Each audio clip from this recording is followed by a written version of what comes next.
we see to it na marami naman silang mapupulot ng magagandang values. Especially the positive values. At nung pinag-uusapan namin yung istorya, nag-brainstorming kami, nila-direct, i-line up namin yung mga, for every episode, ano tatargetin natin dito? Bawal magsinungaling. This episode, yan ang tatargetin natin. Doon sa isa, bawal ang tawag dito, bawal ang tamad. Hindi pwedeng shortcut. Hindi pwedeng nadadaan lang sa wish. Yun yung sirene. Nag-wish siya ng maging sirene. Ang problema nagkatotoo. Ang problema pa, paano maibabalik sa dati? So, andun yung mga lessons to be learned, especially yung mga young audience na kailangan, if you want something in life, you have to work for it. You have to work for it na enjoy ka. Hindi naman yung trabaho ka lang ng trabaho kasi kailangan mo magtrabaho, kailangan mo kumita ng pera, pangbigay sa mga anak, pampanood ng may big bossin. Hindi naman pwedeng gano'n. Kailangan ini-enjoy mo rin yung ginagawa mo. So, nandun yung mga gusto namin, hindi naman kami nagpapakapastor na ay, mga bata, ganyan. But it's between the lines na pwedeng mapulot ng mga bata. Hindi lang mga bata, pati na rin ng mga magulang at mga nakatatanda. Okay, next question, Ayan. Hi po, I'm Ayan of thesweetbox.com. So, kay bossing lang po. First of all, congrats in advance sa inyong lahat para sa box office success ng My Big Bossing. Paano po na sama si Marian at si Mickey Hill sa film? May convincing pa po ba or instant na lang? Paano nasama? Binayaran sila ng talent fee. Ganun lang kasimple. Hindi, bagay sa kanila yung role. Kasi doon sa episode namin ni Marian, doon sa Taktak,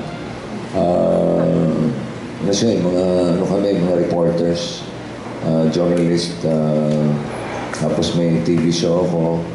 Ako si Vince Enriquez doon eh. Ako yung instigador ng bayan. Ito yung iniimbestigahan ko. Kasi supposed to be nakakausap na yung mga patay. Ako, ayoko maniwala kasi meron akong anak na namatay na gusto ko makausap. Hindi ko naman, alam mo, hindi totoo. Sabi ko, pag patay na. Hindi na bumabalik yan. But, I cannot reveal kung ano nangyari. So,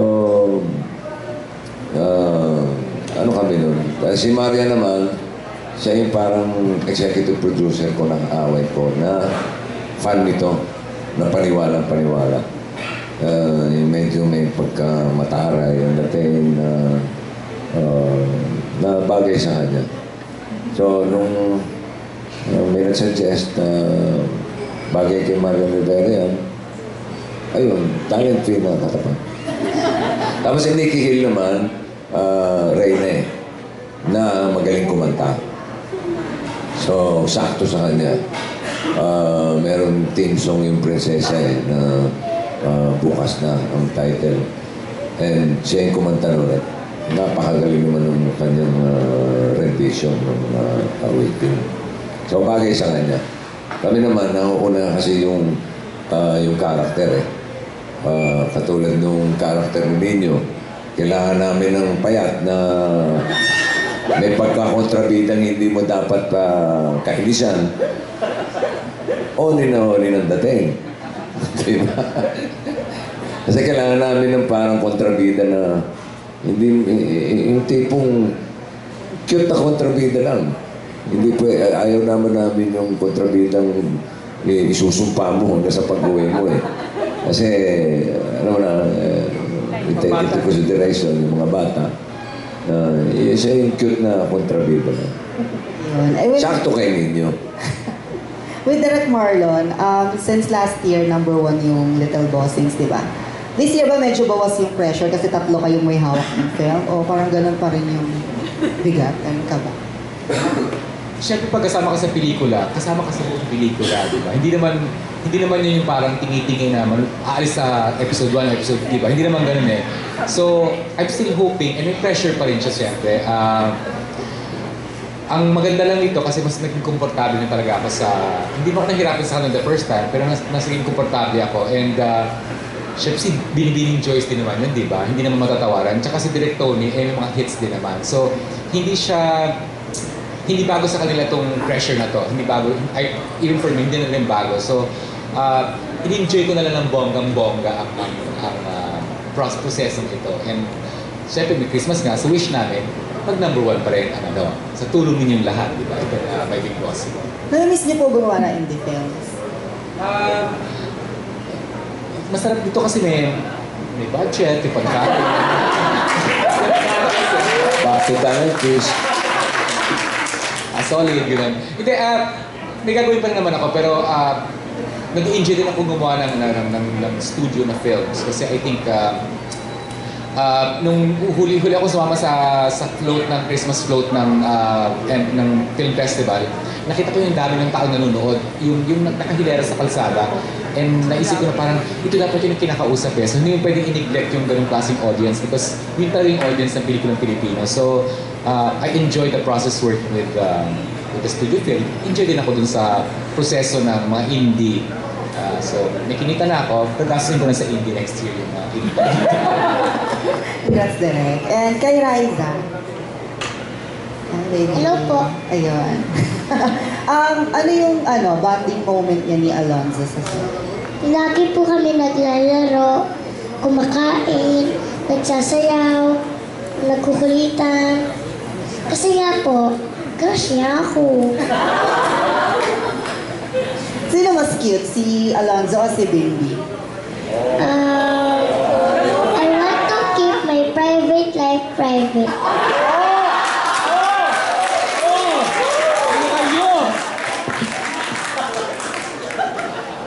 Pero magkalaban kayo ni Bimbi this year, nag-uusap na yun. Nag-usapan. Lagi kami magka-FaceTime.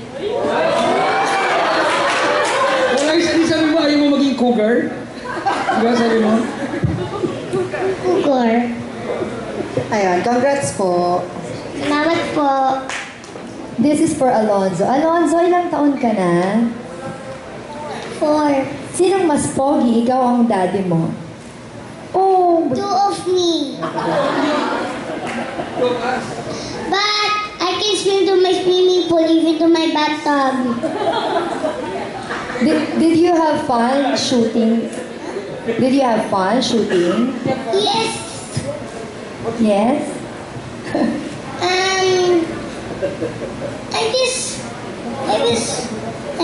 I don't remember it. Yes? Question. For bossing, pwede mong malaman yung, isa po sa mga elemento pala ng mga pelikulang ginagawa niya pag film fest, yung mga tanawin, yung mga sceneries na pinapakita ko, ninyo rin, pwede mong malaman yung mga location this year ng My Big Bossing. And how many days po nagawa itong My Big Bossing? I think we had a total of 30 or 35 shooting days. Kasi what we did was, tapusin muna isang episode, nauna yung Direct Marlon. Tapos yung next one, para yung characterization, hindi magkakagulo-gulo, lalo na para sa bata. Iba-iba kasi yung characters na din, hindi madali eh. And siguro mga gano'n, mga 30 to 35 shooting days, which is under normal circumstances, marami-rami yun. Mahaba-haba yun. Ang mga location, marami kaming sinut sa Tanay, sa may Sampaloc area, yung mga hills and mountains doon, ng mga gandang view. Tapos, Yeah, doon nag-construct si direct ng medyo may pagka-haunted house on the hill. Na hindi maliit, ha? Malaking bahay. Pagka nakita niyo sa pelikula. Pwede nga tiran eh. Kanya lang, giniba na ata ulit, ginawang castle naman. Dun sa prinsesa episode. Ano yung bahay, yung village, bossing, sinunog natin. Yung village na sinunog. O, nagpatayo rin si Binibining Joyce ng isang buong village. Doon din sa may Sampaloc areas sa Tanay na sinunog naman. Kasama sa pelikula yung sinunog. Yes, Jero? My question is for Raisa. Opo, good evening po. Good evening. Kamusta katrabaho si Alonso sa mga... Napakabait po. Napaka-behave. At napaka-cute. Hindi po malikot. Walang kalikot-likot. Sino mas mabait? Si Bimbi or si Alonso? Gaya po na sinabi ko kanina, I want to keep my private life private. Okay. Sorry. Thank you. Any more questions? Yes? Hello? Ayan. Kay ano po, Sir Nino Mula. Matagal na po kayo, ano po, mabuhay. Ayun. Yun na, naging child star kayo. So ano naman po yung masasabi nyo sa anak niyo po, tsaka kay Raisa, yung generation naman nila ng mga child star ngayon. Anong opinion sa kanila? Iba kasi yung panahon ko talaga, pelikula yung pinaglalabahan ng aming mga child stars eh. Ngayon talaga TV na no? Mas more TV. Tapos, kumbaga yung pelikula pa isa-isa na lang. Kasi tulad nung panahon ko, kung gumawa ako ng pelikula, 5 pelikula sa isang taon. So, magkaiba talaga magkaiba ng generation. Iba na iba yung style ngayon ng mga child stars pero yun lang siguro there will always be stars na talagang umaangat talaga like Raisa, si Aiza nung panahon ko diba yung panahon ni Aiza Sigera panahon ni Raisa May diba yun siguro talaga pagkagaling ka talagang mag-excel ka talaga. Yeah. Ano po maipapayo niyo po kay Raisa? Well, si Raisa, wala na akong papayo dyan. Lahat meron na napakagaling niya, napakabait, napaka-humble, napakataba, ano pa? Ano pa ba? Napaka-cute, napakayaman, ano pa? Wala na. Oh. Kay Bossing naman po, ano po, kasi po alam ko, sanay na po kayo kay Direct Tony Y. Reyes eh. Ano naman po masasabi niyo po working with Mr. Direct Marlon Rivera and Binibining Joyce Bernal? Kami ni Direct Marlon nagtatrabaho na last year. At swerte naman ako, madaling magaan katrabaho itong aking mga director.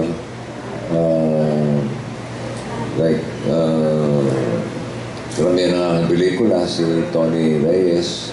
Kasi, tinginan lang kami, alam na naman yung ginagawa eh. Kasi mas nakakagaan, mas dumadali ang trabaho, mas enjoy ang trabaho pagka gano'n. Hindi masyadong makomplikado yung relasyon mo with the directors, with the co-stars. Mas enjoy yung pelikula. Like with Direct Marlon, ayos na eh. Ang bagit na kanina, smooth ang nagiging trabaho pagka nag-gel yung inyong mga ideas, nag-gel yung working habits ninyo. And my first time with Joyce Bernal, and I was quite happy working with her. And I'm even looking forward to making another project with her kasi parang si Direct Marlon, pareho kami ng mga ideas, lalo na yung mga kalokohan, yung mga kalokohan na ideya. We're on the same, we're on the same level. Si Joyce, masarap din katrabaho dahil alam nila yung ginagawa nila, nakaplano na lahat.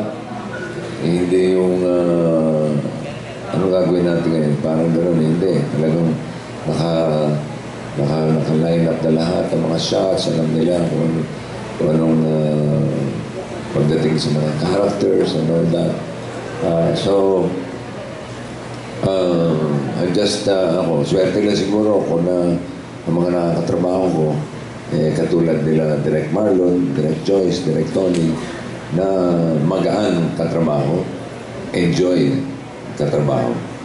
Bilang producer po, meron po ba kayong para may limit or may rule kayo, may mga rules kayo na sinusunod talaga? Wala, okay lang ako. I don't think I act like a producer. I'm always one of them. Hindi yung formang producer. Hindi.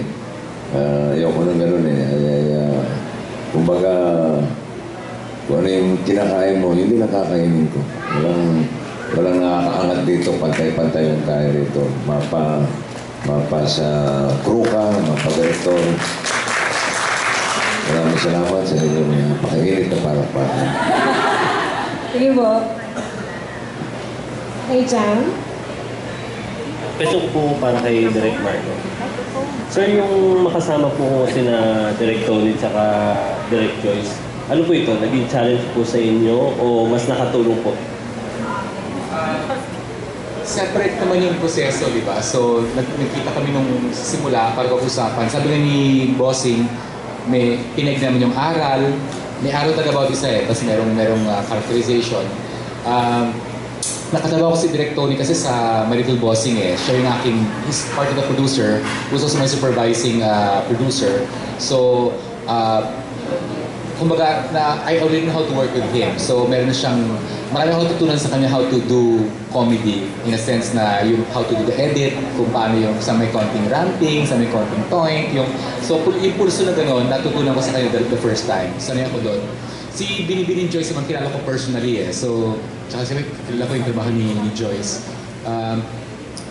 So parang yung nasabi ni Boss Rick parang mahirap kasi mag-intriga doon sa amin kasi wala kasi nangyayaring gano'n yung kanya si Bossing sabi niya siya producer, parang gano'n si Bossing. In fact, si Bossing nga yung laging huling punggol.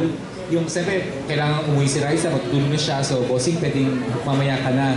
So, yung sa pelikula namin, sa episode namin, siya yung laging pinakahuling eksena niya shoot. Siya may iwan, umuulan. Yung huling eksena namin, umuulan. Siya yung, Bossing ha, ikaw na lang yung last punggol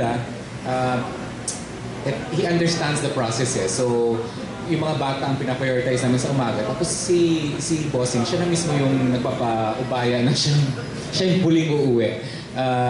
And the process nga sa napaka-smooth ng process Kasi medyo, I'm so lucky to work with yung team nila Bossing kasi medyo may pagka-care bear, yung ano yung ganun, may pagka-sweet, di ba? Sila Miss Ruth, di ba? Sila Rachel, sila.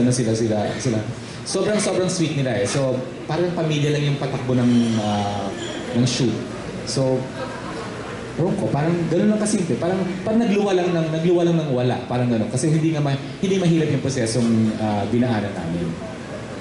Follow up lang po. Doon sa episode niyo po, ano po yung kaabang-abang po doon? Ang kaabang-abang, siyempre ito napapanood ang buo yung episode 1 yung 1 tsaka 3. Nagbago talaga yung acting style ni Raisa May Sobrang siyang komportable. Kasi si Papa Jack. Alam mo sinisigaw niya sa Papa Jack? Papa Jack, huwag ka na muna sa shoot ko. Huwag ka na sa eksena ko. Kaya ko na to. Yung independent na siya, di ba? So ang kaabang-abang dito yung ibang-iba yung timing na at least sa episode, ibang-iba yung timing ni Raisa May. At syempre, yung sabi ni Bossing na mahirap gumawa ng horror na hindi horror, di ba? So yun ang abangan nyo, yung parang magkaroon ng horror na nakakatawa, di ba? So iba yung timpla. At saka makita nyo sa bilang espiritistang himala, di ba? So yun ang, yung wig ni Raisa rito ang kaabang-abang dahil hanggang kalampakan talaga.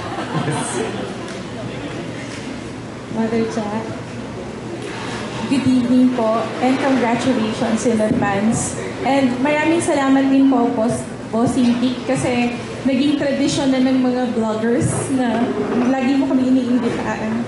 Importante kayo sa amin. Maraming salamat. Tsaka gusto ko sa inyo, hindi nyo tinatanong kailan ako ikakasal.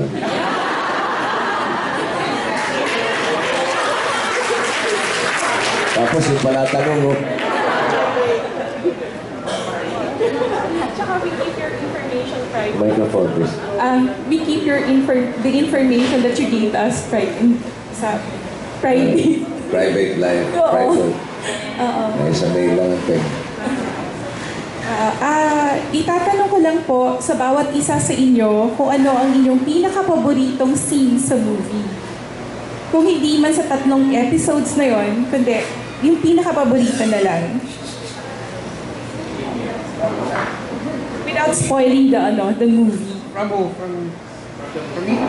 Yeah, for each and every one of you. Ako, favorite ko siguro yung mag-eksena kami tatlo. Ako, si Raisa, at saka si Alonzo. Yung, kunyari, inaaway ko kunyari, mag-aaway kami ni Raisa. Kunyari, magsasapakan kami ni Raisa. Tapos inawat ako ni Alonzo na, wag, kasi siya yung prinsipe eh. Wag, kaibigan ko yan. Yun, tapos napaya ako, tapos, yun. Siguro yun yung favorite, isa sa mga favorite na scenes ko. Siyempre, yung mga eksena ko rin si Bossing, siyempre maganda rin. Yung nilagyan ako ni Bossing ng mansana sa bibig. Ginawa niya ako lechon. Ikaw, favorite scene mo? My swimming, I will go in the beach and use a Batman gun and then swim into my swimming pool. Ayun na yun. Ako naman, meron kaming isang, one of the last days na ginawa namin, and then meron kaming buong afternoon, parang puro si Rise na milang ginagawa ko na eksena. So yung putol-putol na gano'n, di ba? And then meron kaming eksena na medyo high point, and then, so syempre take 1, take 2, tapos good take, tapos safety na, tapos happy na kami lahat. So okay, baklas na, next scene, next scene na ang shoot. Tapos nasa labas, lumabas na ako ng look ng set, tapos mi-review ko na yung footage. Tapos may lumapis sa akin, sabi sa akin ng crew, direct humihingi pa po ng isang take si Raisa. Aray, tapos nakabaklas na ako, di ba? Happy na ako, pero humingi pa siya ng isang take. Kasi meron pa siya isang gustong gawin. Yun. And syempre pinanulakan namin lahat, di ba? Kasi meron pala siyang gustong, yung sinasabi ko na parang this time, she would tell you kung ano yung gusto niya mangyari. So meron siyang input sa scene. So, nag-reset kami ng eksena, kaya kami na-delay eh. Para gawin. And then she did exactly what she wanted to do for the scene. And then just one take, and that's it. It's just done for the day. Yes, mas maganda. Ako naman po, parang lahat po gusto ko. Araw mag-shooting. Kasi po parang naglalaro lang. Tapos po, para ako po silang tatay, kuya, kain lang po ng kain. Yun lang po.